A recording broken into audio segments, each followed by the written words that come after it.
வணக்கம் அன்பு நண்பர்களே, இன்றைய ஆயுதத்து நிகழ்ச்சிக்கு உங்கள் அனைவரையும் அன்போடு வரவேற்கிறேன். நிகழ்ச்சிக்கு செல்வதற்கு முன்னால் நண்பர்கள் அனைவருக்கும் இனிய தைப்பொங்கல் திருநாள் நல்வாழ்த்துக்கள், தமிழர் திருநாள் நல்வாழ்த்துக்கள். தமிழர் திருநாளான தைப்பொங்கல் அன்று அதை ஒட்டி தமிழகத்தின் தென்பகுதியில் அதிகமான இடங்களில் ஜல்லிக்கட்டு போட்டி பெருவாரி நடந்து கொண்டிருக்கிறது. மஞ்சு விரட்டு, எருது விரட்டு, மாடுபிடி விரட்டு, ஜல்லிக்கட்டு என்று பல்வேறு பெயர்களில், ஏறு தழுவுதல் என்று பல்வேறு பெயர்களில் இந்த விளையாட்டு கொண்டாடப்படுகிறது. பன்னெடுங்காலமாக இந்த விளையாட்டு இருந்து கொண்டே இருக்கிறது. கிராமங்களில் நம்முடைய இளம் வீரர்களுடைய, இளம் காளைகளுடைய வீரத்தை காட்டும் விதமாக இந்த விளையாட்டு நடந்து கொண்டே இருக்கிறது. இதற்கிடையே இன்னொரு புறம் மனித உரிமையை காப்பது போல விலங்குடைய உரிமையை நாம் மதிக்க வேண்டும், அவையும் கூட உயிரினங்கள் தான், அவற்றை துன்புறுத்தக்கூடாது என்று மறுபுறம் குரல் எழுப்பி உச்சநீதிமன்றம் வரை சென்று உச்சநீதிமன்றம் தடை விதிக்கப்பட்டு 2009ஆம் ஆண்டுக்கு பிறகு சில குறிப்பிட்ட பல்வேறு கடுமையான நிபந்தனைகளுடன் இந்த மாடுபிடி விளையாட்டு ஜல்லிக்கட்டு தொடர்ந்து நடந்து கொண்டிருக்கிறது.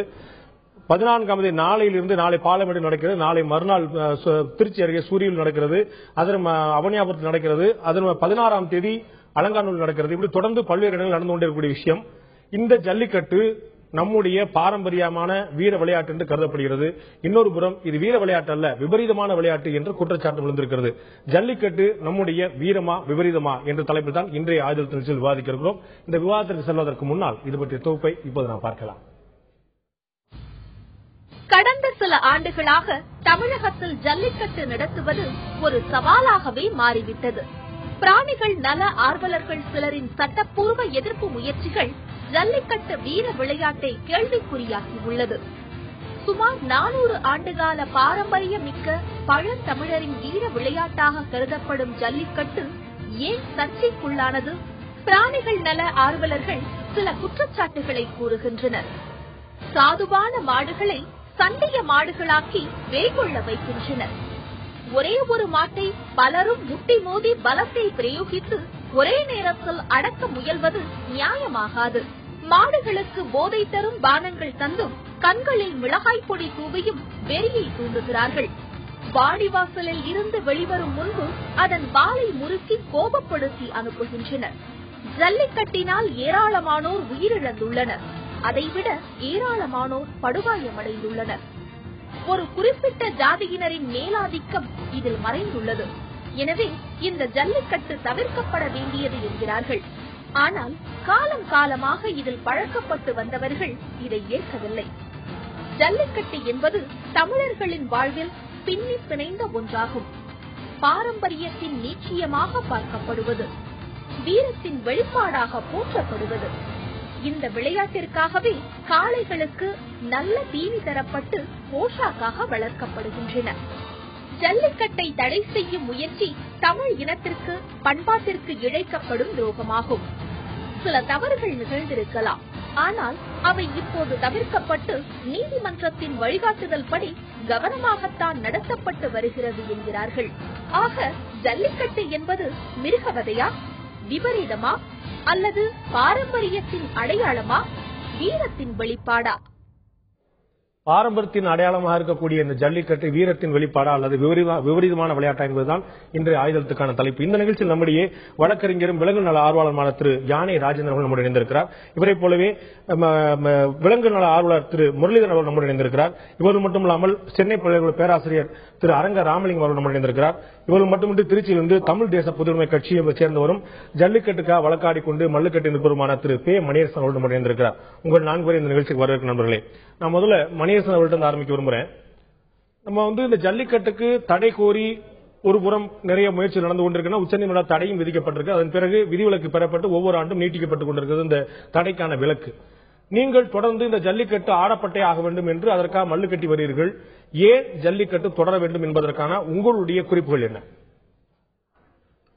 ஜல்லிக்கட்டு என்பது பிற்காலத்தில் வைத்துக் கொண்ட பெயர். சங்க காலத்திலிருந்து தமிழர்கள் அதற்கு சூட்டியிருக்கும் பெயர் ஏறு தழுவுதல் என்பது. ஏறு தழுவுதல் என்பது தன்னுடைய உற்பத்தியோடு இணைந்திருக்கக்கூடிய ஒரு தோழனோடு நடத்தக்கூடிய ஒரு விளையாட்டை தவிர அது ஒரு காளையை துன்புறுத்துவது அல்ல. உற்பத்தியோடு தொடர்புடையது. இது வெறும் வீரம் மட்டுமல்ல, வீரம் அதில் இருக்கிறது, இது உற்பத்தியோடு தொடர்புடையது. தமிழர்கள் தங்களுடைய உற்பத்திக்கு வர இருக்கக்கூடிய இனப்பெருக்கம் தேவைப்படுகிறது. அதற்கு காளைகள் தேவை. அந்த காளைகளை வெறுமனே பொலிகாளையாக மட்டும் வளர்க்காமல் வீர விளையாட்டாகவும் பொழுதுபோக்கு வேடிக்கையாகவும் அதை பயன்படுத்தும் பொழுது நல்ல காளைகள் வளர்க்கப்படுகின்றன. சிறந்த கண்ணாபுரம், மணப்பாறை, பர்கூர், காங்கேயம் என்ற பல்வேறு நாட்டுப்புற காளைகள் அது இனப்பெருக்கம் செய்யும். இனப்பெருக்கம் செய்யும் பொழுது வண்டி இழுக்க, உழவுக்கு, பால் தர உயர்ந்த ரக மாடுகள் பாதுகாக்கப்பட்டே வரும். நீங்க ஐரோப்பாவில் குதிரை பந்தயம், குதிரை விளையாட்டு வைத்திருக்கிறார்கள். காரணம், அவர்கள் உழுவதற்கும் வண்டிகள் இழுப்பதற்கும் அதிகமாக குதிரைகளை பயன்படுத்தினார்கள். எனவே இது உற்பத்தியோடு தொடர்புடையது என்பதை முதலில் நாம் ஏற்றுக்கொள்ள வேண்டும். அப்படிப்பட்ட உற்பத்தியோடு தொடர்புடைய காளைகளை அழித்து விட்டதன் மூலமாக நம்முடைய மாடுகள் குறைந்து விட்டது, பால் தரும் மாடுகள் குறைந்து விட்டன. ஜெர்சி போன்ற வேறு வெளிநாட்டு குளிர் பிரதேச மாடுகளை கொண்டு வந்து அதற்கு மேலே துணி போட்டு ஈரம் போட்டு பாதுகாக்கிறார்கள். அதெல்லாம் துன்புறுத்தல் தான். துன்புறுத்தல் இந்த மாட்டு வேடிக்கையில் துன்புறுத்தலே கிடையாது. இவர்கள் வழக்கு போட்டவர்கள் யாரு? சின்னி கிருஷ்ணன் அவர்கள் வழக்கு போட்டார். விஜில் அமைப்பை சேர்ந்த ராதாராஜன் அவர்கள் வழக்கு போட்டார்கள். இந்த சின்னி கிருஷ்ணன் அவர்கள் சார் சி.பி. ராமசாமி ஐயருடைய கொள்ளு பேத்தியை திருமணம் செய்து கொடுப்பார். விஜில் அமைப்பு என்பது RSS தொடர்புள்ள அமைப்பு. இவர்கள் தான் உச்சநீதிமன்றத்தில் எல்லாம் சென்னையை சேர்ந்தவர்கள் தான் வழக்கு போட்டார்கள். மாடுகளை துன்புறுத்துகிறார்கள் என்கிறார்கள், ஸ்டீராய்டு போடுகிறார்கள் என்கிறார்கள், போதை சாராயம் போடுகிறார்கள் என்கிறார்கள், மிளகாய் பிடி தூவுகிறது என்கிறார்கள். கிரிக்கெட் விளையாட்டில் இதெல்லாம் இல்லையா? தடகள போட்டியிலே இல்லையா? ஒலிம்பிக் போட்டியிலே இதெல்லாம் இல்லையா? அப்படி இந்த தவறு செய்த ஸ்டீராய்டு போட்ட ஒரு பெண்மணி, கடந்த ஒலிம்பிக்கிலே 3 தங்கப்பதக்கம் வாங்கிய பெண்மணி, ஸ்டீராய்டு போடப்பட்டு நிரூபணமாகி பதக்கங்கள் பறிக்க. அதுபோல ஒழுங்கு நடவடிக்கை எடுங்கள். மாடுகளுக்கு ஊசி போடுறாங்க, மிளகாய் பிடி தூவுறாங்க, துன்புறுத்துறார்கள் என்றால் ஒழுங்கு நடவடிக்கை எடுத்து அதை முறைப்படுத்த வேண்டுமே தவிர அதையெல்லாம் அனுமதித்து விட்டு இங்கே மட்டும் தடை செய்வது ஒருதலை பட்சமானது. குதிரை பந்தயம் முடிவதற்கு தடை செய்யக்கூடாது அப்படிங்கிற உங்களுடைய கருத்தை நான் பாக்குறேன். தொடர்ந்து நான் உங்கள்ட்ட விவாதத்துக்கு கொண்டு வரேன். நான் திரு முரளிதரன் அவர்கிட்ட நீங்க சொன்ன பாயிண்ட் எடுத்துட்டு போக விரும்புறேன். இதுல பாத்தீங்கன்னா ஒரு இயற்கை சார்ந்த விஷயம் சொன்னார். நாங்கெல்லாம் தமிழர்கள் விவசாயம் சார்ந்து வாழ்ந்தவர்கள். விவசாயம் செய்யும் போது அந்த மாடோட சேர்ந்து போறது, வைக்கிறது, சண்டை போடுறது, மோதுறது நமக்குள்ள ஒரு ஃப்ரெண்ட்லி மேட்ச் நம்ம சொல்ல முடியாது. அது மாதிரி தோழர்களோட தோழி தழுவி விளையாடுறதுதான். இது ஏறு தழுவுதல் அப்படிங்கிறது தான். அதோட பாரம்பரியத்தை நீட்சியா தான் வந்திருக்கு. இதை ஏன் நீங்க இவ்வளவு தூரம் நீங்க கோவப்பட்டு தடை பண்றீங்க அப்படின்னு சொல்லி சொல்றேன். பாரம்பரியம், நாகரிகம் எல்லாம் ஏற்றுக்கொள்ள வேண்டியவைதான். இந்த நடைமுறைக்கு, இன்றைய நடைமுறைக்கு இது ஒத்து வருமா? இப்ப மாடுங்கிறது இப்ப காளமாடை வச்சு நம்ம உழுது வயல்ல பயிர் செய்யறோம்.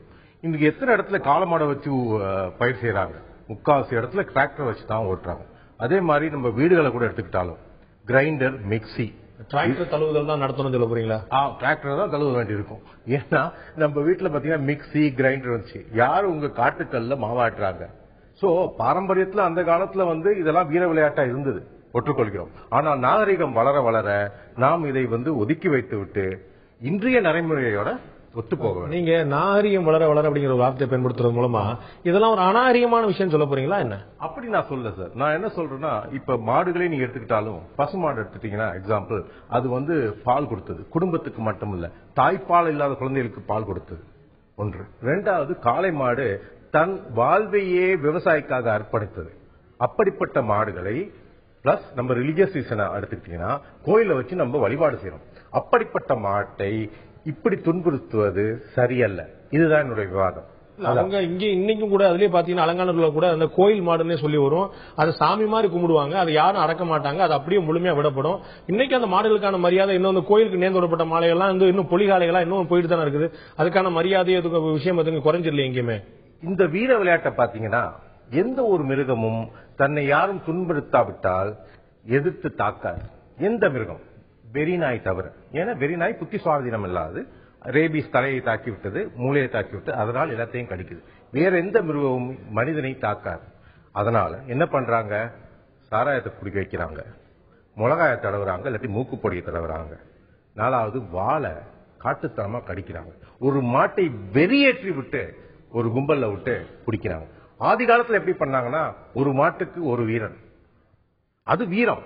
இன்னைக்கு பண்றது ஒரு என்டர்டைன்மெண்ட் மாதிரி ஆயிடுச்சு. என்டர்டைன்மெண்ட் பார்த்தா இன்னைக்கு சினிமா இருக்கு, மால்ஸ் இருக்கு, தீம் பார்க் இருக்கு, எத்தனையோ என்டர்டைன்மெண்ட் இருக்கு மக்களுக்கு. இந்த ஒரு வீர விளையாட்டு சொல்லிட்டு ஒரு அபரீத விளையாட்டுல ஈடுபடுறாங்க. நம்ம ஊர்ல என்ன மாதிரியான என்டர்டைன்மெண்ட் இருக்கணும், பொழுதுபோக்கு அம்சம் இருக்கணுங்கிறத இன்னொரு பக்கம் தீர்மானிச்சிட முடியுமா? அது வந்து நீங்க சொல்றது எல்லாமே வந்து மேற்கத்திய கலாச்சாரத்தோட தொடர்புடையது.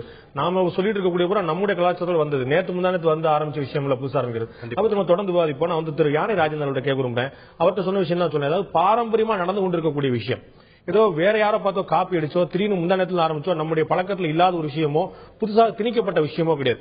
நாம விவசாயம் பண்ணிட்டு இருந்த காலத்துல இருந்து இன்னைக்கு வரைக்கும் இருந்துகிட்டு இருக்கக்கூடிய விஷயம், கிராமங்கள தொடர்ந்து நடந்துட்டு இருக்கிற விஷயம், அதை தான் தொடர்றாங்க. இதுல மிருக வதை எங்க வந்துச்சு? அப்படி பார்த்தா நீங்க சொன்ன பார்த்தா உயிரிழப்புன்னு பார்த்தா மனிதருக்கு தான் ஏற்படலாம், மாடுகளுக்கு உயிரிழப்பு ஏற்படுறது இல்ல.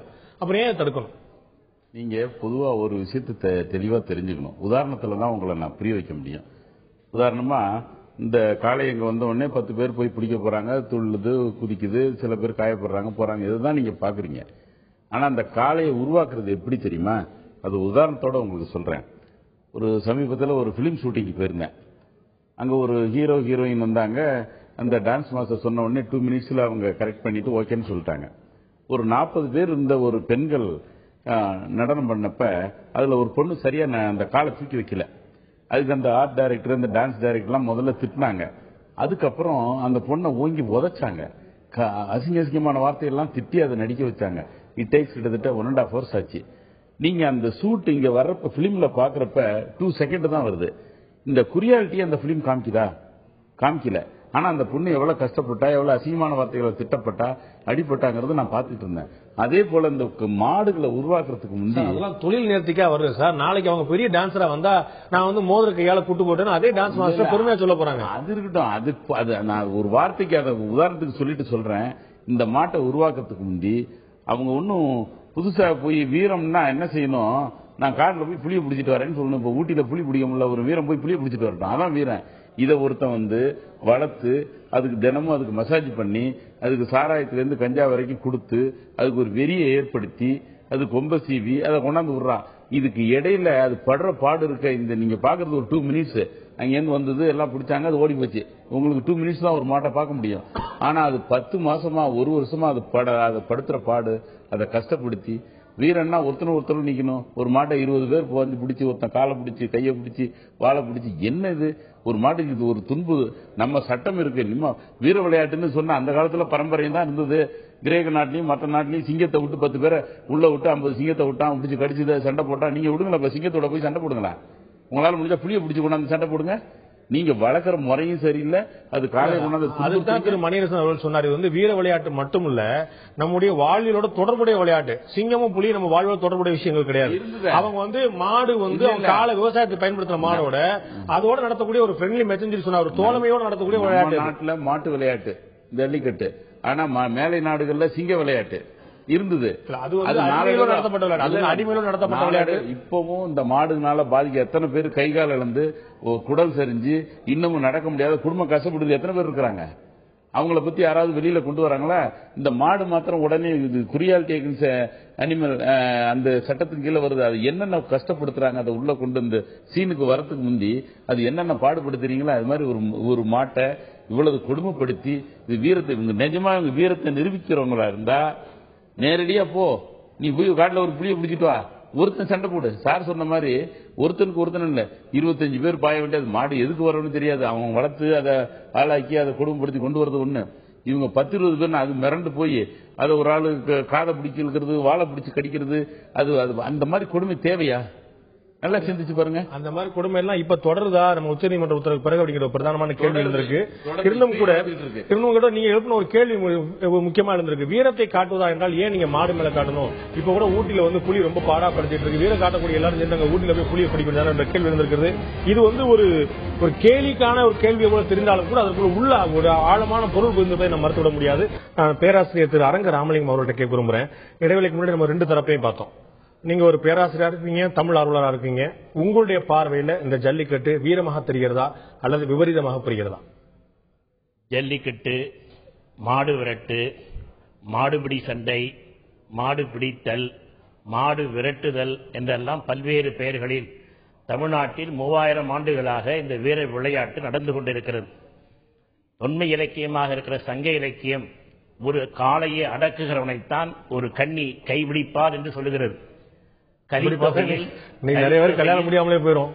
இலக்கியம் சொல்லுகிறது. கலித்தொகையில் முல்லைக்கடி சொல்லுகிறது, புல்லேற்று கோடு அஞ்சுவானை மறுமையும் புல்லாலே ஆய மகள்.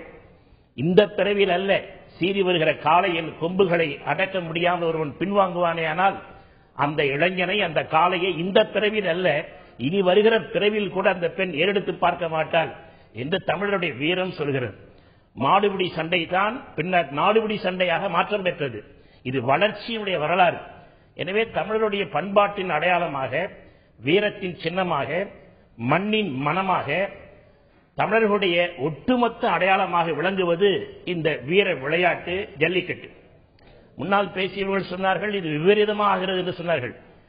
வீரம் விபரீதமாக ஆகாமல் விவேகமாக பார்த்துக் கொள்வது நம் கடமை, மாட்டினுடைய கடமை அல்ல. மாட்டுக்கு எந்த வகையிலும் யாரும் துன்புறுத்துவது இல்லை. ரொம்ப அழகாக சொன்னார்கள். மாடு பிடிக்கிற சண்டை தான், சண்டை கூட இல்லது, பிடிக்கிற விளையாட்டு, வீர விளையாட்டு. இந்த விளையாட்டில் அவர்கள் சொன்னது போல துன்புறுத்துகிற எது நிகழ்ச்சி இருக்குமானால் அதை தடுப்பது நம்முடைய விவேகமே தவிர 3000 ஆண்டுகாலமாக தமிழருடைய பாரம்பரியமாக நடந்து கொண்டிருக்கிற ஒரு விளையாட்டு, இது விளையாட்டு என்றுதான் சொல்கிறார்கள். இந்த விளையாட்டை எப்படி நீங்கள் அதை விபரீதமாக காண்கிறீர்கள் என்று எனக்கு தெரியவில்லை. ஆட்சேபத்துக்குரியதாக இருந்தால் அதை சரிப்படுத்த முயற்சி பண்ணலாமே தவிர தடைப்படுத்த முயற்சிக்க கூடாது. சான்று சொல்ல வேண்டுமானால் வீட்டிலே மூட்டை பூச்சி இருக்குது என்பதற்காக வீட்டை கொளுத்த முடியுமா? மூட்டை பூச்சி ஒழிப்பதற்கு நாம் தக்கன செய்ய வேண்டுமே தவிர வீட்டை கொளுத்துவது போல ஆகிவிடும். எனவே இந்த வீர விளையாட்டு ஒருத்தர் ஐயா கூட சொன்னாங்க, நிறைய பேருக்கு காயம் ஏற்படுகிறது. இப்ப நான் அந்த சண்டைக்கு போறது இல்லை, மாடுபிடிக்க நான் போகல. யார் வீரத்தோடு இந்த விளையாட்டில் பங்கு பெற வேண்டும் என்று செல்கிறார்களோ அவர்கள் தான் அதை எதிர்நோக்குகிறார்கள். எனவே பாதுகாப்போடு சுற்றி வேலியிடப்பட்டு மிக எச்சரிக்கையாக நடைபெறுகிறது. இதுதான் இந்த தமிழர்களுடைய அடையாளமாக இது நிகழ்ந்து கொண்டிருக்கிறது. இதை தடுக்க முனைந்தால் என்னாகும் என்று சொன்னால் 3000 ஆண்டுகால வரலாற்றை நாம் மறந்து விடுகிறோம், நம்முடைய அடையாளத்தை இழந்து விடுகிறோம், நம்முடைய தனித்தன்மை இழந்து விடுகிறோம் என்று பொருளாகிவிடும். இந்த தை பொங்கல் என்பது ஒட்டுமொத்த தமிழர்களுடைய ஜாதி கடந்து மதம் கடந்து எல்லோரும் கொண்டாடுகிற ஒரு பெரு விழா. இது நகரத்தில் நிகழ்வதல்ல. இப்ப ஐயா சொன்னாங்க டிராக்டர் வந்து விட்டது, உண்மைதான். இந்த சென்னையில எங்க கொண்டாடுறாங்க? சென்னையில மாடு பிடிக்கிற சண்டையெல்லாம் கிடையாது, மஞ்சு விரட்டு இங்க கிடையாது. ஏன்? எங்கே வேளாண் சமூகம் இருக்கிறதோ, எங்கே மாட்டை தோழனாக காளை, அதனாலதான் வீரன் மனைந்த இளைஞனுக்கு காளைன்னு ஏன் பேர் வந்தது? காளை போல செம்மாந்து திரிபவனுக்கு காளை என்ற பெயர்.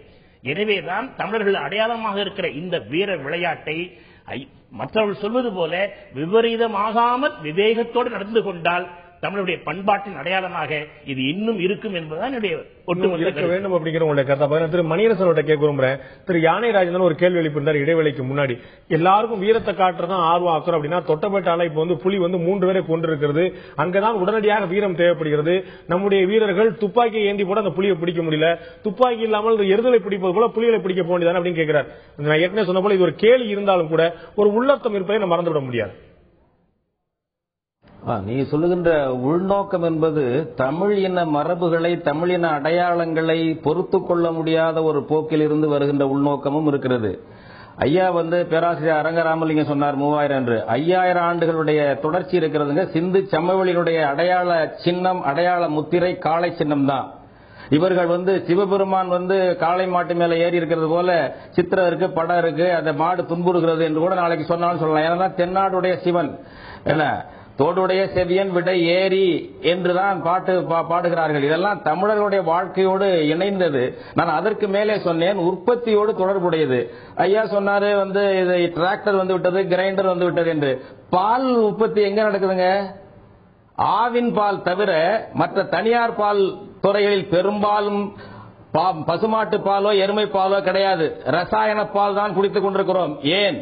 மாடுகளை அழித்ததனால். மாடுகள் காளை என்பது உழவுக்கு மட்டுமல்ல, இனப்பெருக்கத்துக்கு தேவை. இனப்பெருக்கத்துக்கு காளை தேவை. எங்கே இனப்பெருக்கம்? நீங்க ஜெர்சியும் வேற ஒரு ஐரோப்பாவுடைய பசுவையும் கொண்டு குளிர்சாதன பெட்டியில் வைத்துக் கொண்டு அதற்கும் ஊசி போடுகிறீர்கள். பால் கறப்பதற்கு மடியிலே மிஷினை போடுகிறார்களே. இந்த மிருகவதை கூடாது என்கின்ற அன்பர்கள் என்றைக்காவது பசுமாட்டினுடைய மடிக்காம்பிலே மிஷின் வைத்து பால் கறக்கக்கூடாது, அந்த மாட்டை துன்புறுத்துவதாகும் என்று குரல் கொடுத்திருக்கிறார்களா? நான் அடுத்ததாக கேட்கிறேன், பசுமாட்டு ரத்தத்தையே பாலாக மாற்றி செயற்கையாக ஊசி போட்டு கொண்டு வருகிறார்கள். கன்றுக்குட்டி போட்டவுடன் அந்த கன்றுக்குட்டியை பிரித்து விடுகிறார்கள். என்றைக்காவது இவர்கள் அனைத்திந்திய மிருகவதை கூடாது என்று சங்கம் வைக்கக்கூடிய நண்பர்கள், இங்கே பேசிய நண்பர்கள் உட்பட, அந்த பசுமாட்டு காம்புக்கு மிஷின் வைக்க கூடாது. ஒரு தாயினுடைய மார்பிலே மிஷின் வைத்து பால் கறந்தால் எப்படி இருக்கும், அப்படித்தானே பசுமாடு துன்புறும். இதை பற்றி என்றைக்காவது சிந்தித்திருக்கிறார்களா? பசுமாட்டு ரத்தத்தை பாலாக போர்பொருள் எழுப்பிக் கொண்டேதான் இருக்கிறார்கள். அவருடைய தன்னுடைய அதிருப்தியை போராட்டங்களை தொடர்ந்து நடத்தி கொண்டுதான் இருக்கிறார்கள். அது ஒரு புறம் இருக்க, இதுல நாம வீர விளையாட்டுங்கிற பேர்ல காலை துன்புறுத்தலாமான்னு தான் கேட்கிறாங்களே தவிர அதுல மாற்றுக்கிறத துன்புறுத்தல் கூடாது அப்படிங்கிறதான் உங்களோட பார்வையாவும் இருக்குது. துன்புறுத்தினால் ஒழுங்கு நடவடிக்கை எடுங்க. துன்புறுத்தினால் ஒழுங்கு நடவடிக்கை. நான் கேட்கிறேன், குதிரை பந்தயத்தில் குதிரைக்கு ஊசி போடுறாங்க, குதிரையை சாட்டையால் அடிக்கிறாங்க, குதிரை தோத்து போச்சா சுட்டு கொள்றாங்க. என்னைக்காவது இந்த அனைத்திந்திய மிருக பாதுகாப்பு சங்கம் ஏன் குதிரை பந்தயம் தடை செய்ய வேண்டும் என்று கேட்கிறார்களா? தமிழர்களுடைய மரபு கலைகள் அவர்களால் சகித்துக் கொள்ள முடியவில்லை. எனவேதான் சொல்கிறார்கள், மாட்டு வேடிக்கையை ஒழுங்குபடுத்துங்க.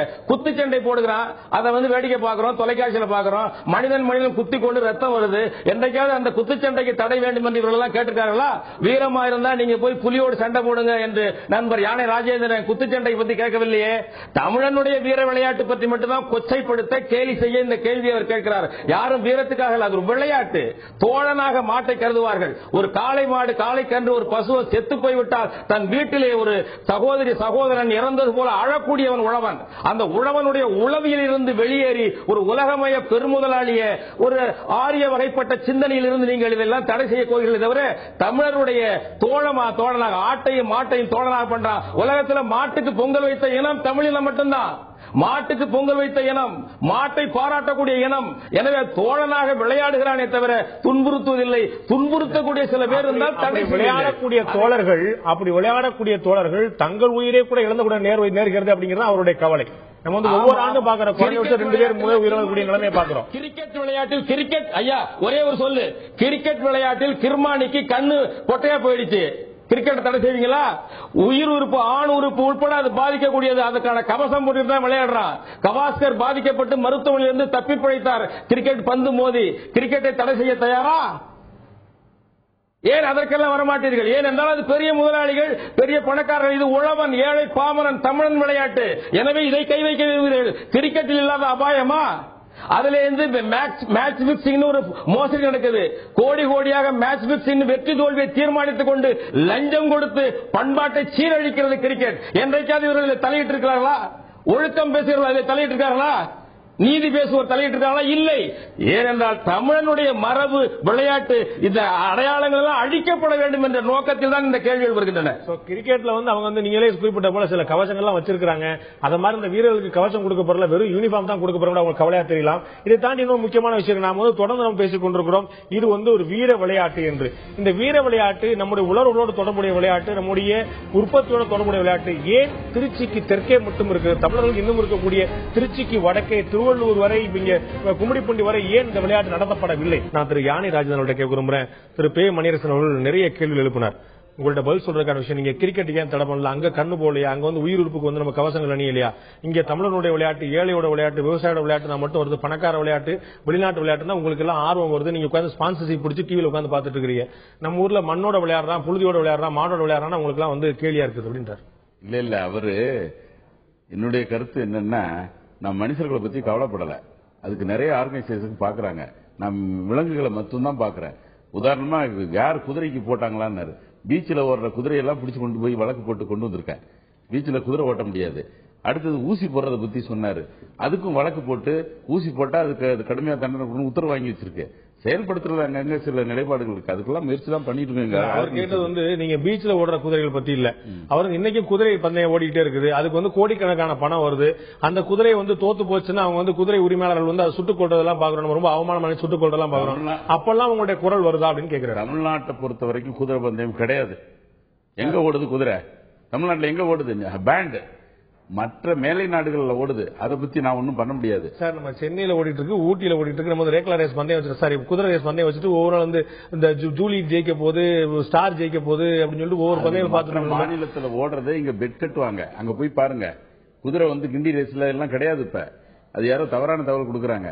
இப்ப நான் அந்த விவாதத்துக்கு போகல. இன்னொன்னு சொல்றேன், டால்பின் ஒரு அருமையான மிருகம். அது டென்மார்க்ல வருஷத்துக்கு ஒரு தரம் அது நம்ம நாய்க்குட்டி மாதிரி போனா கடலுக்கு போனா நம்ம கூட வரும்.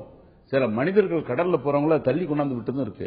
அது அங்க ஒரு பெரிய பழக்கம் ட்ரெடிஷனலா என்ன இருந்ததுன்னா, ஒரு ஆண் வந்து வயசுக்கு வந்துட்டாங்கிறத எதை வச்சு ப்ரூவ் பண்றாங்கன்னா, டென்மார்க்ல 2 டால்பினை பிடிச்சு கொல்லணும். அதுக்கு ஒரு ட்ரெடிஷனல் ஸ்வேர்டு இருக்கு.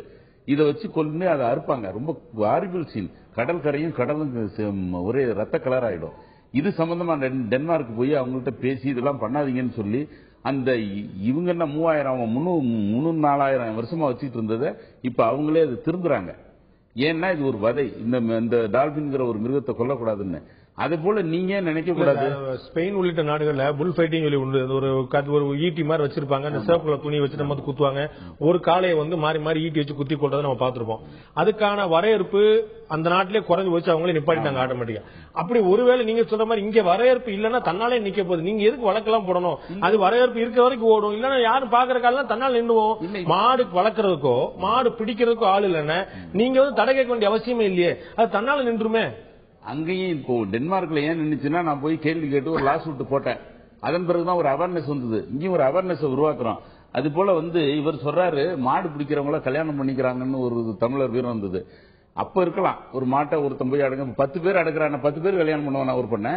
இதே மாதிரி 10 பேர் அடக்குறது இல்ல, ஒருத்தருக்கு தான் அங்க பிரச்சனை. உங்களுக்கு நல்லா தெரிஞ்சிருக்கோங்க, ஒரு காலை ஓடும் போது அது மேல ஒருத்தர் சாஞ்சி அந்த திமிழ வந்து 3 துள்ளல் வரைக்கும் யாரு பிடிக்கிறானோ அந்த 3 துள்ளலுக்கும் அந்த திமிழ் வந்து யாருடைய கட்டுப்பாடுல இருக்கோ அவருக்கு தான் கால் அடக்குனா பரிசு. எல்லாரும் முயற்சி பண்ணுவாங்க. நீங்க 11 பேர் விளையாண்டாலும் மேன் ஆஃப் தி மேட்ச் ஒருத்தர் தானே சார். 11 பேர் கிரிக்கெட்ல இருக்காங்க, மேன் ஆஃப் தி மேட்ச் ஒருத்தர் தான் கொடுக்குறோம். அது மாதிரி யாரு காலை அடக்குறானோ அவன் தான் காலை. இல்ல, அவர் ஒண்டி அடக்கலைங்கிறதா என்னுடைய கருத்து. முயற்சி பண்ணுவாங்க. அப்போ அத்தனை பேரும் இந்த திமிழ பிடிச்சா பரவாயில்ல. ஒரு ஆள் வாழை பிடிச்சுக்கிறாரு, ஒரு ஆள் கொம்ப பிடிக்கிறாரு, ஒரு ஆள் காலை பிடிக்கிறாரு, இன்னொரு திமிழ பிடிச்சுக்கிறாருன்னா இதுல யாரு அடக்கணும்? நீங்க நிறைய விளையாட்டுகளை பார்த்திருப்பீங்க, இந்த ஜல்லிக்கட்டு உட்பட எல்லாத்தையும் பார்த்திருப்பீங்க. யாரும் வந்து காலு வாழையோ காம்பையோ பிடிக்கிற அளவுக்கு அங்க இருக்காது. அது வந்து திமிரி ஓடிட்டு இருக்கும். அவங்க பிடிக்க முயற்சி பண்ணும்போது சிக்கக்கூடியது அது திமிழா இருக்கும், கொம்பா இருக்கும், வாயா இருக்கும். அதுக்குதான் கயிறு கூட கொடுக்காம வலிக்கிட்டு போறதுக்காக தான் கொடுத்துருக்காங்க.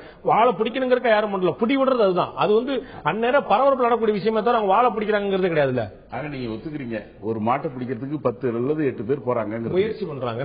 ஆனா வீரங்கிறது நேருக்கு நிந்தி. நம்ம தமிழ் வீரன் சொல்றாங்களே, வால் சண்டை நடந்தது. இது வந்து பாரம்பரியமா பல 100 பல 1000 வருஷமா இருக்கு.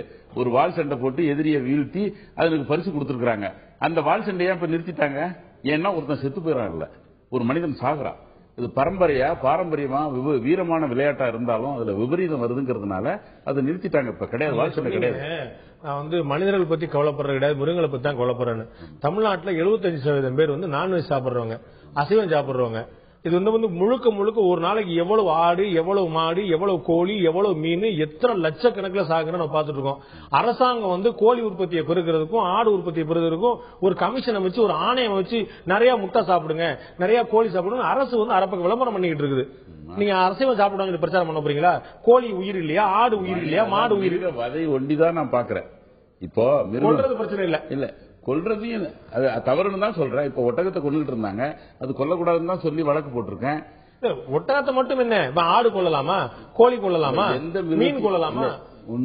ஒண்ணு நம்ம உயிரோட இருக்கிறதுக்கு காரணமே இந்த அனிமல் தான். எப்படின்னா நம்மளை சுத்தி இருக்கிற ஓசோன் லேயர், இந்த ஓசோன் லேயர்ல சோர்ஸ் வந்து அனிமலோட கேஸ். அப்போ ஒரு அனிமல் இருக்கிறதுனாலதான் நம்ம உயிரோட இருக்கோம். ஆனா அதை கொண்டு திங்கிறதுக்காக நம்ம படைக்கல. எதுவும் நம்மளுடைய நல்லதுக்கு தான் இந்த இறைவன் படைச்சிருக்கானே ஒழிய ஆட்டை வெட்டு, கோழியை வெட்டு, மாடை வெட்டு சாப்பிடுன்னு கிடையாது. இவங்க உருவாக்கிக்கிட்டாங்க. ஆனா காலகட்டத்தில் நம்முடைய இயற்கையுடைய உணவு வந்து சைவம் தான். ஆமா, அசைவம் வந்து இவங்களா வழியை கொண்டு தான் சார். நம்முடைய முதல் சாப்பாடு வந்து இந்த மாதிரி சின்ன சின்ன விதான சார். நமக்கு அறிவு வளர்றதுக்கு முன்னாடி, நம்ம வந்து நாகரிகம் வளர்றதுக்கு முன்னாடி, நெல் விளைவிக்கிறதுக்கு முன்னாடி நம்ம வந்து கிடைச்சா தானே சத்து இருப்போம். இலையும் தலையும் இந்த மாதிரி சின்ன சின்ன விலங்குகள் தான் சத்து இருப்போம். அந்த காலத்திலேயே ப்ரீ ஹிஸ்டாரிக் மேன் வந்து காட்டுல ஃபயர் ஏற்பட்டு ஓடுற மிருகங்களை தொட்டு அதை சாப்பிட்டு தான் மிருகத்தை தான் சாப்பிட்டு இருக்கான். முதல் விஷயம் முதல் ஃபுட் வந்து நான்வெஜ் இல்ல, முதல் ஃபுட் வெஜ் தான் அவன் சாப்பிட்டு இருக்கான். ஆனா அதுல உள்ள அது கருத்து புரியாத சாப்பிட்டது. இப்போ வந்து நீங்க வந்து ஒரு நிறைய பேசலாம் இந்த டிவியில, அதை உங்களை நான் அதுக்கு அந்த சர்ச்சைக்கு போகல. ஆனா ஒண்ணு, எந்த மிருகத்தையும் வதை பண்ணக்கூடாது, அது கஷ்டப்படுத்தக்கூடாது. இது ஜல்லிக்கட்டுல இது ஒரு வீரமே கிடையாது. உங்களுடைய உணர்வுகளை நான் புரிஞ்சுக்கிறேன். நான் திரு முரளிதரன் கேட்க விரும்புறேன். நம்ம பாக்குறோம், நம்ம வந்து ஏற்கனவே திரு மணியரசன் ஒரு நண்பர் அரங்கராமலிங்கம் சொன்ன போல இது நகரங்கள்ல கொண்டாடப்படுற விஷயம் இல்ல, கிராமங்கள்ல நம்முடைய மனம் சார்ந்த ஒரு விஷயமா இருக்குது. தமிழர்னு சொல்றதுக்கு சில அடையாளங்கள் உண்டு. நம்ம வந்து பார்த்தோன்னா நம்ம வந்து தமிழ்நாட்டுக்கு வாங்க சொல்லி டூரிசத்துல போட்டீங்கன்னா மகாபலிபுரம் சிற்பம் தான் போடுவாங்க. மகாபலிபுரம் தாண்டி வேற எதுவுமே இல்லையா, நம்ம ஐடி பார்க்கலாம் அடையாளம் இல்லையான்னு சொல்லி சொல்ல முடியாது. இன்னமும் தமிழ்நாடு அப்படின்னா அதுக்கு வந்து மகாபலிபுரம் சிற்பம் தான் காட்டுறாங்க. அத மாதிரி நம்மோட உணர்வோடு ஒன்றி இருக்கக்கூடிய விஷயங்கள்லாம் பாத்தீங்கன்னா அதுல ஒன்றுதான் இந்த ஜல்லிக்கட்டு. நம்ம இளவட்டக்கல் மறந்துட்டோம், பச்சை குதிரை மறந்துட்டோம், கில்லி தாண்டா மறந்துட்டோம், ஒவ்வொரு விளையாட்டையும் மறந்து போய் கிரிக்கெட் டிவின்னு போய் அது ஃபீல்டுக்கே போகாம முழுக்க வீடியோ கேம்ஸ்ல உட்காந்துட்டோம். இப்ப என்னைக்குதான் அந்த இளைஞர்ல வெளியே கொண்டு வர போறீங்க இது மாதிரி இயல்பான விளையாட்டுகள் இல்லாம? ஒன்னு வந்து பாரம்பரியம், சகோதரத்தரமாக இந்த மாடுகளை கொண்டாடுகிறோம். நான் வந்து ஒரு விஷயம் சொல்றேன் சார். இன்னைக்கு வந்து India is number 1 in beef export. அதாவது மாட்டிறைச்சி ஏற்றுமதி செய்வதில் இந்தியா நம்பர் 1. இந்த மாட்டிறைச்சி வந்து மேக்சிமம் ஏற்றுமதி செய்யப்படுவது கேரளாவில். சதர்ன் ஸ்டேட்ஸ் வழியால தான் இந்த வண்டிகள் கேரளாவுக்கு கொண்டு செல்லப்படுகின்றன. நம்ம ஐயா சொன்னாரு, நம்ம வந்து சகோதரத்துவமா மாடுகளை பராமரிக்கிறோம், அதுல வந்து இனப்படுத்தி பழக்கணும். இந்தியா வந்து ட்ரெடிஷனலா நம்ம வந்து மாட்டிறைச்சிக்குன்னு மாடை உற்பத்தி செய்தது கிடையாது. நம்ம வெற்ற மாடுகள் ஏழை விவசாயியின் மாடுகள். இன்னைக்கு புறம்போக்கு நிலம், மாடுகள் மேய்க்கால் புறம்பாக்கு அந்த சொல்லுவாங்க, அந்த நிலத்தை எல்லாம் வந்து பிளாட் போட்டு வித்துட்டோம். மாடுகளை மேய்க்கிறதுக்கு இடம் இல்ல, கட்டி போட்டு தீவனம் போடணும்னா புண்ணாக்கு எல்லாம் ஏற்றுமதி பண்றாங்க. விவசாயியால காப்பாற்ற முடியாது. சாப்பிட எனக்கு 100% உடன்பாடு கிடையாது. இருந்தாலும் கூட அந்த மாட்டு இறைச்சிக்காக நான் பேசல. நம்ம ஊர்ல வந்து மாடு கொடுக்கப்படுற கூட அடிமாடுன்னு சொல்லி சொல்லுவாங்க, அந்த மாடு தான் கொடுப்பாங்க. அதாவது வந்து எந்த வேலைக்கும் பயன்படாது அப்படிங்கறதுக்கு தான் கொடுக்குறாங்களே தவிர வேளாண்மைக்கு பயன்படக்கூடிய மாடோ கறவையா இருக்கக்கூடிய மாடோ கிடையாது. வயசாகி முடியாம நோய்பட்டு இல்லாட்டி அதற்கு மேல அதுல இருந்த பிரயோஜனம் இல்லக்கூடியதான் கொடுக்குறாங்க. அதுக்காக வாதாடல. ஆனா நீங்க வந்து எல்லா மாடையும் கொடுத்துறாங்க, அடிமாடா போறனால மாடு உற்பத்தி பாதிக்கப்படுங்க மாதிரி சொல்றீங்க. இன்று எல்லா மாடையும் கொடுக்கிறார்கள். நாங்க வந்து கடந்த ஒரு வருஷத்துல 1000 மாடுகளை காப்பாத்திருக்கோம். இதுல வந்து கர்ப்பிணி மாடுகள் கவுஸ் வந்து இந்தியாவில் எங்கேயுமே ஸ்லாட்டர் பண்ணக்கூடாது, அதுகளையும் வெட்டுறாங்க. கன்றுக்குட்டி சார், இன்னைக்கு வந்து எத்தனை பேர் கண்ணுக்குட்டியை வச்சு பால் கறந்துட்டு கண்ணுக்குட்டிக்கு பால் கொடுக்கறாங்க. கண்ணுக்குட்டி பிறந்து காலை கன்றா இருந்தா 3வது நாளே கசாப்புக்கு போகிறது. பீஃப் ஈட்டிங், அதாவது கன்சியூமிங், நம்ம தமிழ்நாட்டை பொறுத்த வரைக்கும் 10 மடங்கு கடந்த 5 ஆண்டுகள்ல உயர்ந்திருக்கிறது. அத்தனை இடத்துலையும் கன்றுக்குட்டிகளை, விருதுநகர்ல 2 இடத்துல போயிட்டு கன்றுக்குட்டிகளை காப்பாற்றணும். கன்றுக்குட்டிகள் மட்டுமே காப்பாத்துறீங்க. ஏன் நீங்க ஆடை காப்பாற்ற மாட்டீங்க, ஏன் கோழியை காப்பாற்ற மாட்டீங்க, ஏன் மீனை காப்பாற்ற? ஏற்கனவே அவர்கிட்ட கேட்டதான் கேட்கிறேன் நான் வர்றேன். இது வந்து நீங்க சொன்னீங்க வந்து கன்சியூமிங், அதாவது மனிதர்கள் வந்து இறைச்சி சாப்பிடுறவர்கள். மாட்டை மட்டும் எடுத்துக்கிட்டீங்கன்னா நம்ம ஊர்ல வந்து இறைச்சிக்காக மாட்டு உற்பத்தி செய்யப்படவில்லை. ஏழை விவசாயிகள் மாடுகளை தான் வெட்டுறாங்க, அந்த மாடுகளை தான் கேரளா கொண்டு போறாங்க. அது போற ரூட் பாத்தீங்கன்னா மதுரை, திருச்சி, பொள்ளாச்சி, கம்பம், இந்த வழியா தான் போகுது. மாடை பத்தி இவ்வளவு நம்ம பேசுறோம், மாட்டுக்கு இவ்வளவு மரியாதை கொடுக்கிறோம், அது வந்து கோமாதா அப்படின்னு சொன்னீங்கன்னா அந்த வண்டிகளை நிறுத்திய மார்க்கெட்டுகளை காப்பாற்றுங்க. அந்த மாடுகள்ல சினை மாடுகள் இருக்கின்றன, கன்றுக்குட்டிகள் இருக்கின்றன, உதவாத மாடத்தான் வெட்டணும்னு சொன்னாங்க. மாடுகள் வந்து அனுப்பப்படுறது இறைச்சி அனுப்புற ஒரு புறம் இருந்தாலும் இந்த நீங்க ஜல்லிக்கட்டுல பாத்தீங்கன்னா மாடுகள் வந்து நிறைய துன்புறுத்தப்படுது அப்படிங்கிற உங்களுடைய கவலையா இருக்கு. ஆனா உச்சநீதிமன்ற விதிமுறை வகுத்த பிறகு இப்ப வந்து ஒவ்வொரு மாடுபிடி வீரனும் முழுக்க மருத்துவ பரிசோதனை செய்யப்பட்டு தான் உள்ளே கொண்டு வராங்க. அவங்களுக்கு வந்து ஏதாவது போதை ஊக்க மருந்து கொடுக்கப்பட்டிருக்கா, ஸ்டீராய்டு கொடுக்கப்பட்டிருக்கா, இந்த பையன் கால் நடக்கிற பையன் தண்ணி அடிச்சிருக்கானா, இந்த மாதிரி எல்லா விஷயங்களையும் பார்த்து பரிசோதனை உள்ள அனுப்புறாங்க. அப்ப உங்களுடைய கோரிக்கையில நிறைவேறிச்சு, மாடு துன்புறுத்தல் இல்லைங்கிறது ஆயிப்போச்சு. முறையான பயிற்சி, முறையான விஷயம் தான் கொண்டு வராங்க. அவங்களுக்கு கோபம் வெளிப்புறமாக தான், சுற்றுப்புற சூழல் மூலமாக தான் கொண்டு வரப்படுது தவிர அதை கடிக்கிறதோ குத்துறதோ இல்லையே அப்படிங்கிறத இன்னைக்கு புரிவாயிருக்கலாம். ஏன்னா நம்ம கண்கூடா பாக்குறோம், உச்சநீதிமன்றம் கடுமையான நிபந்தனை வைத்திருக்கு. வாடி வாசல இருந்து வெளியே கிளம்பக்கூடிய காலைகள் ஒண்ணு இந்த மாதிரி கண்டிஷனோட தான் வெளியே வரும் இருக்கு. அப்ப இப்போ உங்களுக்கு பிரச்சனை கிடையாது. முன்னாடி இருந்திருக்கலாம், 2009க்கு முன்னாடி இருந்திருக்கலாம். இப்போ there is no problem at all. Conditions இருந்தது. நம்ம வந்து இப்ப என்ன பேசுறோம்னா, நம்ம வந்து ஒரு விளையாட்டு பொருளா அந்த காளையை உபயோகப்படுத்துறோம். இதுக்கு சரியான தீர்ப்பு அந்த காளைகிட்ட தான் கேட்கணும். ஒரு வாயில்லா ஜீவன். நாங்க இன்னைக்கே வந்து வாதாடிக்கிட்டு இருக்கோம்னா, சாரும் நானும் ஒரு வாயில்லா ஜீவனுக்கு வாய் கொடுக்க வந்திருக்கோம். அந்த வாயில்லா ஜீவனை கேட்டு பாத்தீங்களா, are you enjoying this? இது உனக்கு சந்தோஷமா இருக்கா? இந்த வீர விளையாட்டு 20 பேர் உனக்கு தொத்துறாங்க, குத்துறாங்க, இழுக்கிறாங்க, தழுறாங்க, அடிக்கிறாங்க, இது உனக்கு இன்பமா இருக்கிறதா? இவ்வளவு சகோதரத்துவமா பேசுறாரு. அந்த காளை மாட்டுக்கிட்ட அது வாய் இருந்தா என்ன சொல்லுவாது? அது ஒற்றுக்கொள்ளுமா? எனக்கு ஒரே இன்பமாக இருக்கிறது, நானும் என் கலாச்சாரத்தோடு கலந்து இந்த மாதிரி வீரமா நானும் வந்து ஆடிக்கிட்டு இருக்கேன். இல்ல, அந்த மாடு கண்ணீர் விட்டாலும் வாயில்லா ஜீவன், அதுக்காக நாங்க வந்து வாதாடுறோம். அது ஒன்றுதான். நான் ரொம்ப ஒரு டெவில் சர்டிபிகேட் பண்றதுக்காக நான் கேக்குறேன். நீங்க வந்து குழந்தைகள் எல்லாம் ஸ்கூல்ல சேர்க்கறீங்க. எனக்கு ஸ்கூலுக்கு போக பிடிக்கலன்னு குழந்தை எல்லாம் ஒரே அடம் பிடிச்சு அழுகுது. நீங்க வந்து குழந்தைகிட்ட பெர்மிஷன் கேட்டு படிக்கிறதுனால உனக்கு வந்து ஆய பயணம் கோல் நீ வந்து இப்படி எல்லாம் போயிட்டு வரணும், படிச்சுதான் பெரிய ஆளா வரப்போன்னு சொல்லிட்டு நீங்க எல்கேஜி குழந்தைகிட்ட யூகேஜி குழந்தைகிட்ட சொல்லிட்டு அவர் பெர்மிஷன் வாங்கிட்டு அதுக்கப்புறம் தான் ஸ்கூல் கொண்டு போறீங்களா? நல்ல கேள்வி சார். 2 முறையா டீல் பண்ணலாம்.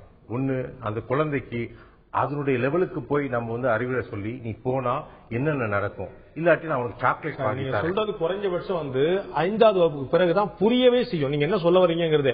இல்லாட்டி சாக்லேட் மட்டும் தான் வரும். அந்த மாடுகளுக்கும் புண்ணாக்கு கொடுக்கப்படுகிறது, நல்ல நல்ல உணவு கொடுக்கப்படுகிறது, அரிசி மாவு கரைச்சு கொடுக்கப்படுகிறது. இந்த காலையில் வாடுறவங்களுக்கு இன்னும் அது மத்த எந்த காலையும் விட அறிவிருந்து இந்த காலைக்கு தான். வதை செய்வதற்கல்ல, கொடுக்கப்படுவது வந்து அதை வச்சு மற்ற பெண் மாடுகளை கருதரிக்க வைக்கலாம். எத்தனையோ இது இருக்கு. இந்த விளையாட்டுக்காக ரெடி பண்றதே அவங்க அதான் பண்றாங்க, அப்படிதான் பண்றாங்க. அது மத்த ஃபுட்டுக்கு இந்த ஃபுட்டுக்கு 1000 டிஃபரன்ஸ் இருக்கு. பட் வாழ்க்கை பூரா வந்து அவங்க வந்து ஒவ்வொன்னு போட்டுட்டு கடைசியில வந்து அதை வந்து சித்திரவதை பண்றது. நீங்க என்னதான் நீங்க நல்லது பண்ணியிருந்தாலும் அது கெட்டதா தான் இருக்க போகுது. ஃபார் எக்ஸாம்பிள் ஹிந்துஸ் எடுத்துக்கங்க, நம்ம கோமாதான்னு மாட்டை கும்பிடுறோம், இன்னொரு பக்கம் வைரவர்னு நாயை கும்பிடுறோம், ஆனா ரோட்ல பார்த்தா கல்ல விட்டு அடிக்கிறோம். இது வந்து மரபுக்கு எதிரானது தானே சார்? நான் திரு பேராசிரியர் அரங்க ராமலிங்கிட்ட கேட்கிறேன். மரபு அப்படிங்கிற பேர்ல நம்ம வந்து விலங்குகளை துன்புறுத்த தான் கொண்டு வர போறோமா அப்படிங்கிற ஒரு கேள்வியா இருக்கு. நம்ம ஊர்ல ரேக்லா ரேஸ் வந்து தடை செய்யப்பட்டது, அதே மாதிரி குதிரை பேருந்து தடை செய்யப்பட்டது இப்ப தொடர்ந்து இருக்கா சொல்லிட்டு இருக்காங்க. அப்படிங்கும்போது மற்ற விஷயங்கள்லாம் நம்ம வந்து நிறுத்துறோம், இந்த விஷயத்தை நம்ம ஏன் பாரம்பரியங்கிற போர்வையில பாரம்பரிய பெயர்ல நம்ம ஏன் தொடர்றோம் அப்படிங்கிற ஒரு கேள்வி இருக்கிறார். அது நம்ம அடிப்படையில் நாம் இந்த விவாதத்தை தொடங்கியது ஜல்லி விரட்டு, மஞ்சு விரட்டு விளையாட்டா, வீரமா, விபரீதமா என்பதுதான் இந்த அரங்கனுடைய நோக்கம். நாம் மையத்தை விட்டு கொஞ்சம் விலகுகிறோமே என்று கூட நான் ஐயப்படுகிறேன். நன்றாக நீங்கள் தெளிவாக சொன்னீர்கள். இந்த மஞ்சு விரட்டு, ஜல்லி விரட்டுக்கு என்று பயன்படுகிற காளைகள் உழவு மாடுகள் அல்ல, வேளாண்மைக்கு பயன்படுகிற மாடுகள் அல்ல. முழுக்க முழுக்க இந்த ஜல்லிக்கட்டுக்கு என்றே உருவாக்கப்பட்டு உணவு கொடுத்து வளர்க்கப்படுகிற காளைகள். இந்த காளைகளை அந்த உரிமையாளர்கள் தன்னுடைய குழந்தையை விட, ஏன் தான் பெற்ற மகனை விட மிக கண்ணும் கருத்துமாக பாதுகாத்து உருவாக்குகிறார்கள். அதை அழகுபடுத்துகிறார்கள். அதை அழகுபடுத்தி அந்த தெருவில் அழைத்துக் கொண்டு வருகிற பொழுது தான் பெற்ற மகனை விட மிக மேலான ஒரு அன்பு பாராட்டி அதை வளர்க்கிறார்கள். இரண்டாவது, காளை அடக்குவது மட்டும் வீரம் இல்லை, குதிரை அடக்குவது வீரம் இந்த நாட்டில். ராஜா ஜெய்சிங் குதிரை அடக்கினான், நாட்டை பிடித்தான். ஏன் யானையை அடக்கிய வீரமும் இங்கு உண்டு. சீவக சிந்தாமணியில் சீவகன் யாழை மீட்டி இசையை மீட்டி மதம் பிடித்த யானை அடக்கிய வரலாறு உண்டு. திருநாவுக்கரசர் பட்டத்து யானையே அடக்கிய வரலாறு உண்டு. இவையெல்லாம் விளையாட்டு அடிப்படை. நான் மீண்டும் பதிவு செய்ய விரும்புவது என்ன என்று சொன்னால், விளையாட்டு விபரீதமாக ஆகாமல் விவேகத்தோடு வைத்துக் கொள்வது நம் கையில் தான் இருக்கிறதே தவிர அது மாட்டினுடைய குற்றம் அல்ல. இந்த மாடு உழவு மாடு அல்ல. நன்றாக நீங்கள் சொன்னீர்கள், இது தென் மாவட்டங்களில் மட்டும்தான் இருக்கிறது என்று சொன்னால் அங்கே இன்னும் வேளாண்மை தான் முதன்மை தொழில். வேளாண்மை நம்பி இருக்கிற போது வேளாண்மைக்கு அடிப்படையாக இருப்பது மாடு. மாட்டை தோழமையோடு உறவோடு தன்னுடைய சொந்தமாக மண் வாசனையோடு அதை தழுவிக்கொண்டு வாழ்கிற சமூகம் தன்னுடைய வீரத்தை, தன் உணர்வை, தன் வாழ்க்கையை அதோடு பகிர்ந்து கொள்கிற பொழுது இது ஒரு விளையாட்டாகத்தான் கருதுகிறார்களே தவிர. இடைவெளிக்கு முன்னாடி ஒரு கேள்வி கேட்டேன், ஏன் தென் மாவட்டங்களில் மட்டும் கொண்டாடப்படுறது, வட மாவட்டங்கள் இல்லை அப்படின்னு சொல்லிட்டு. திருவள்ளூர் வரைக்கும் நம்ம வந்து வடக்கே வேங்கடம் வரைக்கும் நம்முடைய தமிழர் இல்லையா இருந்தாலும் கூட அங்கெல்லாம் வந்து இன்னைக்கு கூட திருவள்ளூர்லயோ மற்ற மாவட்டங்களையோ காஞ்சிபுரங்களையோ சென்னையில முன்னாடி விவசாயம், இன்னைக்கு விவசாயம் நடக்கல. இங்கெல்லாம் நம்ம வந்து ஜல்லிக்கட்டு நடந்தா நம்ம கேள்விப்படலையே, எங்கேயும் படிக்கலையே. அப்ப இவர்கள்லாம் தமிழர்கள் கிடையாதா? இங்கெல்லாம் தமிழ் பாரம்பரியம் இல்லையா? திருச்சிக்கு தெற்கே தான் தமிழர் இருந்தார்களா? மதுரைக்குத்தான் தமிழ் என்று பெயர், தமிழ்நாடு என்று பெயர் இலக்கியத்தில். காரணம், பண்டை தமிழருடைய பண்பாடு முழுக்க முழுக்க இருந்தது மதுரை என்பதி. எனவே தமிழ், தமிழ்நாடு என்ற இலக்கியங்களை சொன்னால் மதுரையை மையப்படுத்திக் கொண்டு தென் மாவட்டத்தை தான் குறிப்பிடுகிறார். அதை தலைநகராக கொண்டு இருக்கக்கூடிய தொண்டை மண்டலம். காஞ்சிபுரம் இருப்பதெல்லாம் தொண்டை மண்டலம். பக்கத்தில் உளுந்தூர்பேட்டை எல்லாம் நடுநாட்டுக்கு வந்துவிடும். எனவே பழந்தமிழ்நாடு வீரம் என்று சொன்னால் முதற் சங்கம் எழுந்தது தென்மதுரை, இரண்டாம் சங்கம் கபாடபுரம், பகுளியாற்று பன்மலை அடுத்து குமரிக்கோடும் கொடுங்கடல் கொண்டு போய்விட்டது. இப்பொழுது மூன்றாம் சங்கம் வழங்கியது இப்பொழுது இருக்கிற மதுரை. எனவே திருச்சி, மதுரை அந்த பக்கம்தான் மண்ணின் வாசனை இன்றும் 100க்கு 100 முழுமையாக வீசிக்கொண்டிருப்பது. அது அப்படியே தொடர்ந்து அப்படிங்கிறது உங்களுடைய ஆசையா இருக்குது? இல்ல, நம்முடைய ஐடென்டிட்டி, நம்முடைய அடையாளத்தை நாம் எப்படி இழக்க முடியும்? நான் அதான் மீண்டும் பதிவு செய்கிறேன், தவறாக புரிந்து கொள்ளக்கூடாது. இந்த விளையாட்டை விபரீதமாக ஆக்காமல் விவேகத்தோடு விளையாட்டாகவே வைத்துக் கொள்வதுதான் நம்முடைய முயற்சி. அப்படி இருப்பதற்குத்தான் நாம் முயல வேண்டுமே தவிர மூட்டைப்பூச்சிக்கு பயந்து வீட்டை கொளுத்துவது அறிவுடைமையாக. நான் திரு பே மணியரசன் அவர்கிட்ட இறுதியான கேள்வி கேட்க விரும்புறேன். இதுல நம்ம பாத்தீங்கன்னா இப்ப உச்சநீதிமன்றத்துடைய கண்காணிப்புக்கு பிறகு மருத்துவர்லாம் வந்துட்டாங்க. அங்க இந்த மாதிரியான சாராயம் கொடுக்கறது, இது மாதிரியான கண்ணில் மிளகாத்தூள் கலவரம், இது மாதிரி விஷயங்கள்லாம் குறைஞ்சிருச்சு, கிட்டத்தட்ட இல்லைன்னு சொல்லலாம். அதுல மாற்று கருத்து இல்ல. ஆனா அந்த மாடை வாடிவாசல இருந்து வெளியே வரும்போது வாளை திருகுவது, அந்த வாளை கடிப்பது, அந்த தார்குச்சியில ஆணை வச்சு குத்துறது, இதுவும் இல்லை அப்படின்னு சொல்லி சொல்ல போறீங்களா?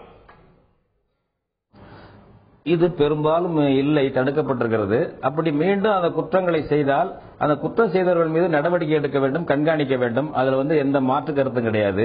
இரண்டாவதாக யானை ராஜேந்திரன் சொன்னது போல வீரத்தை காட்டுவதற்கு புலியோட சண்டை போட தயாரான்னு கேட்டா நான் அதுக்கு ஒரு பதில் சொன்னேன். சண்டையில கெட்டிக்காரன்னு புளிய மரத்துல போய் மோதிக்கிட்டா அவன் பைத்தியக்காரனா தான் இருப்பான் என்று தமிழர்கள் சொல்லியிருக்காங்க. யானை ராஜேந்திரன் கூட யானையோட வீரம் பெருமிதத்தினால்தான் பேருக்கு முன்னாடி யானை வச்சிருக்காரு, பூனை அவர் வச்சுக்க மாட்டாரு. அதனால ஒரு யானையோட போய் சண்டை போட்டு தயார்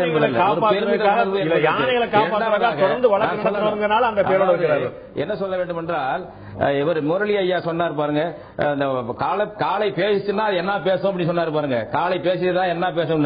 நான் கேட்கிறேன், ஒவ்வொரு ஆட்டை அறுக்கும் போதும் ஒவ்வொரு மாட்டை அறுக்கும் போதும் அது என்ன பேசும்? அசைவத்தை தடை செய்து சட்டம் கொண்டு வாங்க என்று ஒரு தீர்மானம் போட்டு போராட்டம் நடத்த முரளி தயாரா? அதெல்லாம் கிடையாது. தமிழருடைய அடையாளம், தமிழர்களுடைய வீர விளையாட்டு, தமிழனுடைய ஒரு தோழமை விளையாட்டு, அந்த கலை பண்பாட்டு சின்னங்கள் அழிக்கப்பட வேண்டும் என்ற நோக்கத்தில் இருந்து இதெல்லாம் சொல்லப்படுகிற வேற எதுவும் இல்லை. எனவே கட்டுப்பாடுகளோடு இந்த விழாவை நடத்தலாம். நான் கடைசியா சொல்லிக்க விரும்புறேங்க, 5 லட்சம் ரூபாய் பணம் கட்டணுங்கிறாங்க. இது ஒரு முக்கியமானது, உங்களுடைய தொலைக்காட்சி விவாதத்தில் முக்கியமானது. 5 லட்சம் ரூபாய் பணம் கட்டினாதான் ஒரு ஊர்ல விளையாட்டு நடத்தலாம், அதாவது இந்த காலை விளையாட்டு நடத்தலாம் என்கிறார்கள். எந்த ஊர்ல 5 லட்சம் ரூபாய் கட்ட முடியும்? அதனால இன்னைக்கு பாருங்க, 75 இடத்துல மதுரை மாவட்டத்தில் இந்த மாட்டு வேடி நடந்தது இன்னைக்கு 5 குறைஞ்சு போச்சு. சிவகங்கையில் 150 இடத்துல நடந்தது 8 ஊரா குறைஞ்சு போச்சு. திருச்சியில் 50க்கு 5 குறைஞ்சு போச்சு. புதுக்கோட்டையில் 170க்கு வெறும் 8 இடமா குறைஞ்சு போச்சு. இந்த 5 லட்சம் ரூபாய் கட்ட வேண்டும் என்ற நிபந்தனையை நீக்க வேண்டும். சின்ன ஊருக்கு 2 லட்சம் ரூபாய் என்ற நிபந்தனை நீக்க வேண்டும். மற்ற கட்டுப்பாடுகளை எல்லாம் பாதுகாப்பு கொடுங்க. இந்த வீர விளையாட்டை, தமிழனுடைய நேச விளையாட்டை, காளையோடு தோழமை விளையாட்டை அனுமதிக்க வேண்டும். தமிழக அரசு இதற்கு எல்லா உதவி செய்து இந்த விளையாட்டை வளர்க்க வேண்டும். வடக்கே இல்லை இல்லை என்கிறீர்கள், வடக்கேயும் இதை வளர்க்க வேண்டும், இல்லை என்று சொல்லி நிறுத்தக்கூடாது என்பதுதான் என்னுடைய கருத்து. தமிழக அரசு தொடர்ந்து ஆதரவு தரணும் சொல்றீங்க. தமிழக அரசுடைய முயற்சியில் தான் அந்த உச்சநீதிமன்ற தடை நீக்கப்பட்டு தொடர்ந்து நடந்து கொண்டே இருக்கிறது. இங்கே நாம் விவாதம் நடத்தி கொண்டிருக்கூடிய நிலைமையிலே நம்முடைய மக்கள், நம்முடைய நேயர்கள் தங்களுடைய கருத்தாக என்ன பதிவு செய்திருக்கிறார்கள்? இந்த ஜல்லிக்கட்டு தேவையா தேவையில்லை என்பது பற்றிய மக்கள் கருத்து என்னவா இருக்கிறது? குறுஞ்செய்தி மூலமா அவர்கள் கேட்டிருந்ததுக்கு அவர்கள் அளித்த பதில் என்ன, மக்களுடைய கருத்து என்ன, இப்போது பார்க்கலாம்.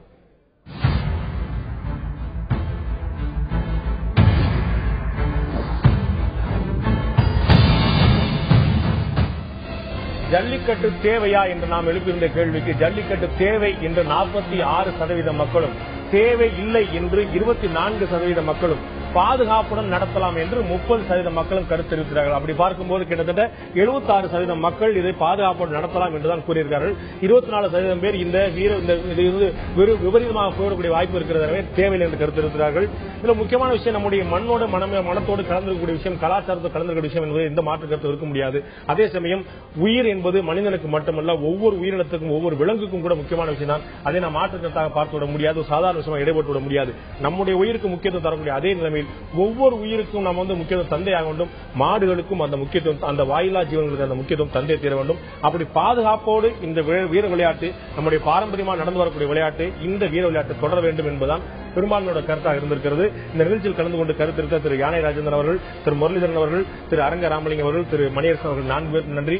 பார்த்த உங்களுக்கு நன்றி நண்பர்களே. மீண்டும் இன்னொரு முறை தமிழர் திருநாளாம் தைப்பு திருநாள் தமிழ் பொங்கலுடைய வாழ்த்து தெரிவித்துக் கொண்டு அனைவருக்கும் மீண்டும் இன்னொரு முறை வாழ்த்து தெரிவித்துக் கொண்டு நாளைக்கு மீண்டும் இன்னொரு சந்திப்போம். அதுவரை நன்றி, வணக்கம்.